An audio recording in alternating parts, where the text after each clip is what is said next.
यह कथा प्रदोष व्रत के महत्व को बताती है, जो भगवान शिव की उपासना के लिए किया जाने वाला एक विशेष उपवास है।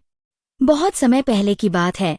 एक गांव में नील नाम का एक बालक रहता था, जिसका जीवन जन्म से ही दुर्भाग्य और गरीबी में डूबा हुआ था।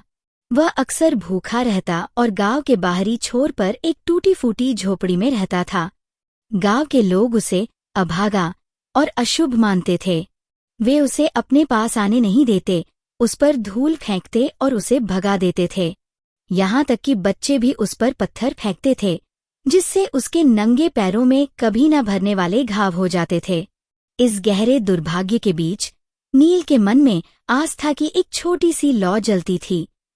गांव के बाहर जंगल के किनारे एक पुराना और उपेक्षित शिव मंदिर था, जो नील के लिए स्वर्ग जैसा था। जब भी गांव वाले उसे भगाते या भूख उसे सताती, वह उसी मंदिर में शरण लेता। वह वहां मौजूद शिवलिंग को ही साक्षात शिव का रूप मानता था। हर दिन वह घने जंगलों में कांटों से भरी झाड़ियों से गुजरकर अपनी उंगलियों को जख्मी करके शिवलिंग पर चढ़ाने के लिए बेलपत्र ढूंढता था। जब बेलपत्र मिल जाते तो वह उन्हें बड़े प्रेम से धोता और अत्यंत श्रद्धा से एक एक करके शिवलिंग पर चढ़ाता और हर हर महादेव शंभू का जाप करता। उस क्षण उसे असीम शांति मिलती और वह अपना सारा दर्द भूल जाता। जब बेलपत्र नहीं मिलते तो वह खाली हाथ ही शिवलिंग के सामने बैठकर अपनी टूटी हुई श्रद्धा अर्पित करता और उसकी आंखों से निकले आंसू शिवलिंग पर गिरते। एक बार प्रदोष व्रत का दिन आया। गांव में सब त्योहार मना रहे थे, लेकिन नील भूख से तड़प रहा था। फिर भी उसने उपवास रखने का दृढ़ निश्चय किया। गांव वालों ने उसका मजाक उड़ाने के लिए उसे खाने का झूठा लालच दिया, जिससे उसका दिल टूट गया, पर उसने अपने आंसू पी लिए। उस दिन उसने पानी की एक बूंद भी नहीं पी और शिव के ध्यान में लीन रहा। वह जंगल में सूखे बेल पत्र ढूंढने गया और बड़ी मुश्किल से उसे कुछ मुरझाए हुए पत्ते मिले। कांपते हुए शरीर और दृढ़ मन के साथ वह मंदिर पहुंचा और उन सूखे बेल पत्रों को शिवलिंग पर अर्पित करते हुए प्रार्थना की, हे महादेव, आज मैंने उपवास किया है। मेरा शरीर कमजोर है, पर मेरा मन आपके चरणों में है। मेरी यह छोटी सी सेवा क्या आप स्वीकार करेंगे? वह घंटों वहीं बैठा अपनी पीड़ा शिव को अर्पित करता रहा और भूखथकान के कारण वहीं सो गया। कैलाश पर बैठे भगवान शिव नील की इस अटूट श्रद्धा और तपस्या से बहुत प्रसन्न हुए। उन्होंने उसकी परीक्षा लेने का निश्चय किया। अगली सुबह नील को रास्ते में एक सोने का सिक्का मिला। एक पल के लिए उसके मन में लालच आया, लेकिन फिर उसने ईमानदारी को सबसे बड़ी पूंजी मानकर सिक्का वहीं रख दिया। ये शिव की पहली परीक्षा थी, जिसमें वह सफल रहा। कुछ दिनों बाद जंगल में एक विशालकाय सांप ने उसका रास्ता रोक लिया।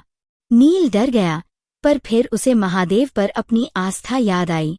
उसने आंखें बंद करके ओम नमः शिवाय का जाप करना शुरू कर दिया और सांप बिना कोई नुकसान पहुंचाए वहां से चला गया।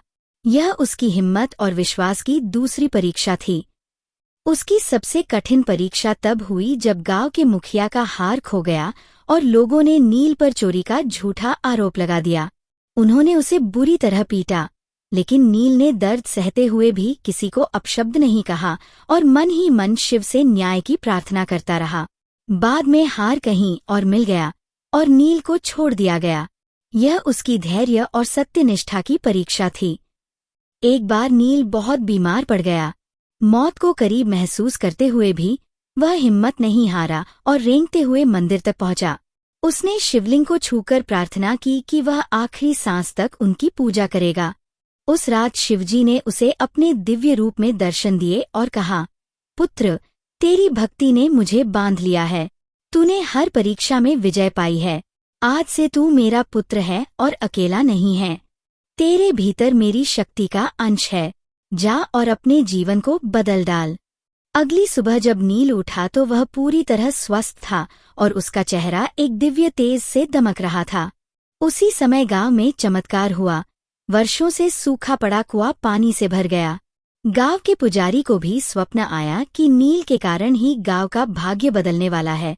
जब नील मंदिर से बाहर निकला तो मंदिर की घंटियां अपने आप बजने लगीं। गांव वालों ने अपनी गलती के लिए उससे क्षमा मांगी। वर्षों बाद वही नील एक पूजनीय संत बन गया, जिसके आशीर्वाद से गांव में खुशहाली फैल गई।